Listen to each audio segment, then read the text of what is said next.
Gave a commitment, and they said by tomorrow morning at 9 o'clock, because initially we wanted them to work through the night with us. They then said no, they need to work on their own because they want to work on a draft document. This morning at 9, when we were supposed to reconvene, on their commitment that by 9 o'clock they would have a complete document on the table, there was one outstanding company which has done almost nothing, and that is Glencore. Glencore has taken the whole day. They reported back just after 1 o'clock for the first time. And in that process, we were not satisfied with the content of their document. So they are the ones holding the whole process to ransom now. I've just had an engagement with them again to clarify some of the things, because the problem with Glencore is they want to think for the workers and say what the workers are saying they need, instead of listening to what the workers are saying, this is what they want.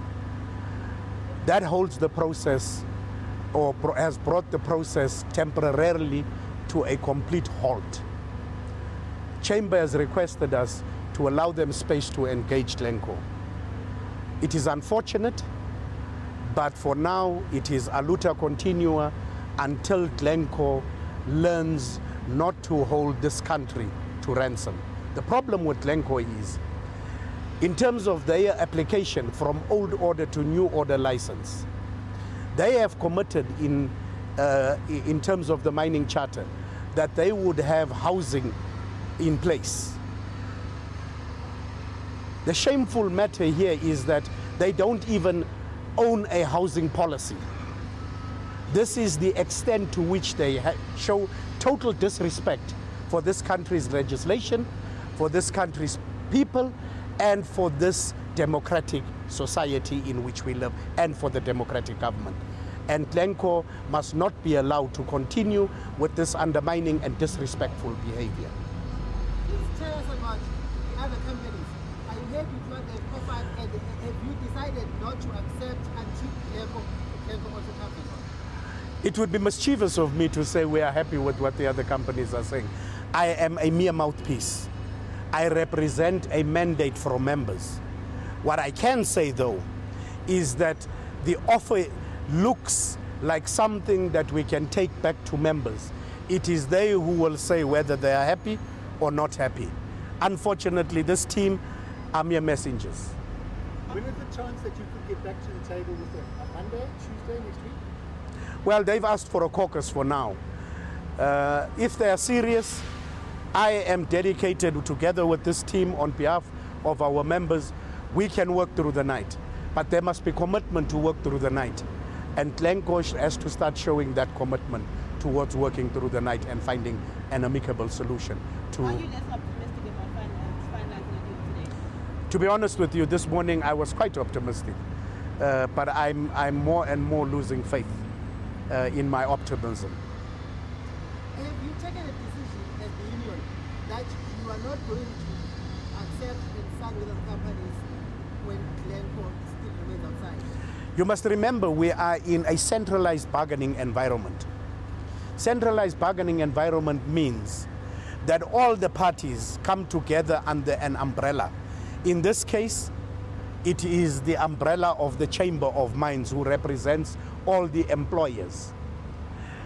They don't speak to us in the wage negotiations. They speak through the chamber. Any agreement that is entered into is with the Chamber of Mines, and therefore the chamber must also start playing its role in disciplining and calling its members to order. Lastly, in terms of the offers, on the wage side, that includes Glencore as well.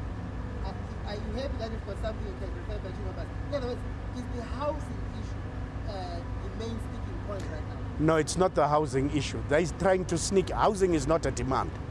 Housing is a right. It is a legally required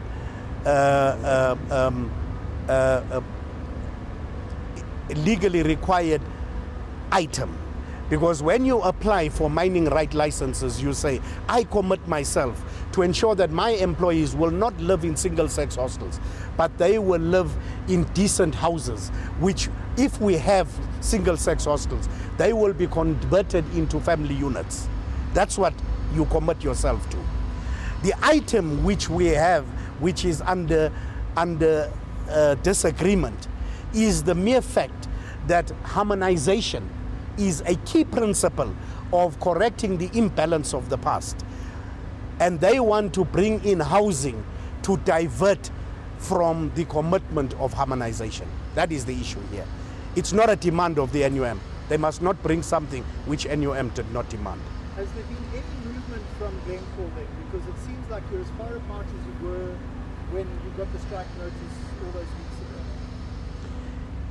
You see, the offer they put on the table, unfortunately, is a packaged offer. And what we said is, here are the items that we need you to address. You can't choose one and not choose the other.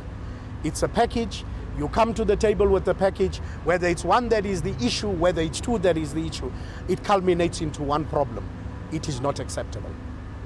But have the companies come closer now to your 1,000 demand? You are being mischievous now, because I've just responded to the question. You cannot say I'm closer when there's still a dispute at hand, because it's a package that we ask for.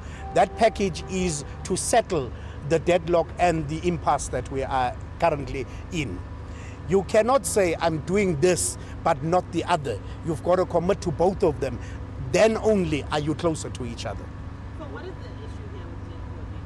Is it that The issue is Glencore wants to cling to the bitter past of discriminating against black South African mine workers at the expense, in advancement of the old apartheid style where they divide the mine workers on the basis of race.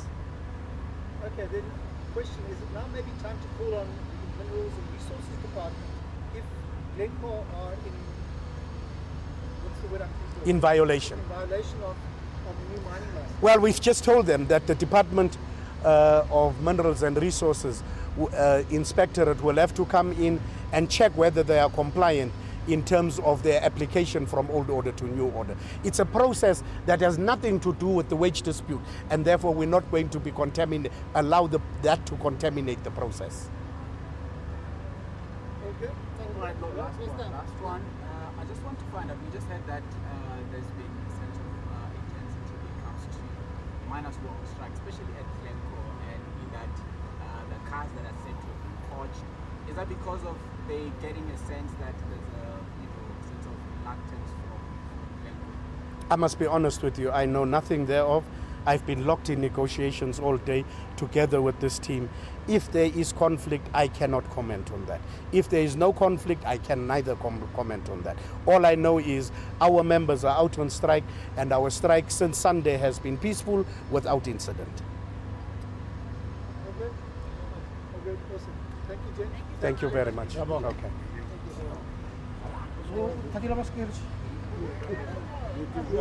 Well, that has been your live coverage of the briefing by Peter Bailey, who is the NUM spokesperson, giving us the latest regarding the wage negotiations in the coal sector. As Mbongeni indicated earlier, that they will be giving us a briefing regarding the disappointment that they are having regarding some of the mining companies, especially Glencore, who are actually not moving along with Anglo Coal, as well as Exxaro regarding the offer that has been put on the table. As you heard in the live briefing there, he was saying that they are disappointed in Glencore, which has actually not come forward with giving an offer that is better than expected.